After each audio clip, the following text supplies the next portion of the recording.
In the year 1774, being much indisposed, both in mind and body, incapable of diverting myself either with company or books, and yet in a condition that made some diversion necessary, I was glad of anything that would engage my attention without fatiguing it. The children of a neighbor of mine had a leveret given them for a plaything. It was at that time about 3 months old. Understanding better how to tease the poor creature than to feed it, and soon becoming weary of their charge, they readily consented that their father, who saw it pining and growing leaner every day, should offer it to my acceptance. I was willing enough to take the prisoner under my protection, perceiving that the management of such an animal, and in the attempt to tame it, I should find just that sort of employment which my case required.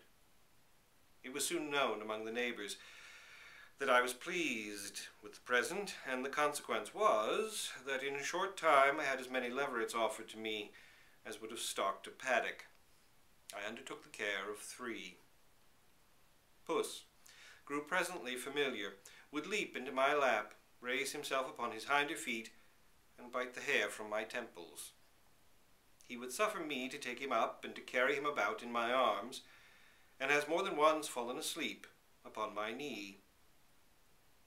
He was ill 3 days, during which time I nursed him, kept him apart from his fellows, that they might not molest him, for like many other wild animals, they persecute one of their own species that is sick. And by constant care, trying him with a variety of herbs, restored him to perfect health. No creature could be more grateful than my patient after his recovery.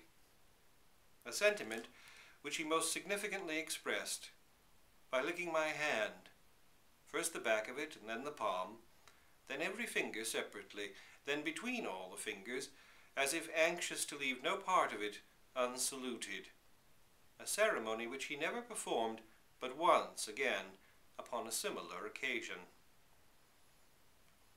Finding him extremely tractable, I made it my custom to carry him always after breakfast into the garden, where he hid himself generally under the leaves of a cucumber vine, sleeping or chewing the cud till evening.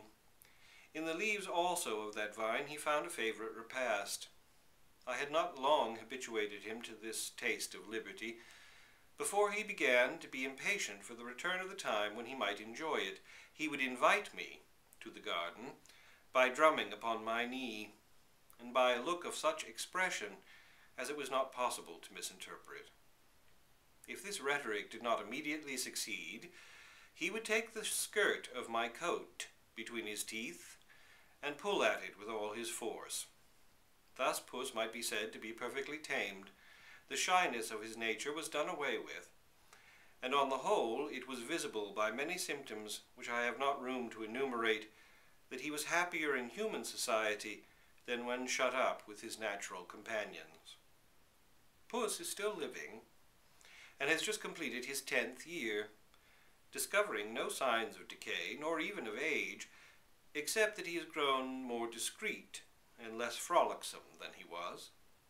I cannot conclude without observing that I have lately introduced a dog to his acquaintance, a spaniel that had never seen a hare, to a hare that had never seen a spaniel. I did it with great caution, but there was no real need of it. Puss discovered no token of fear, nor Marquis the least symptom of hostility.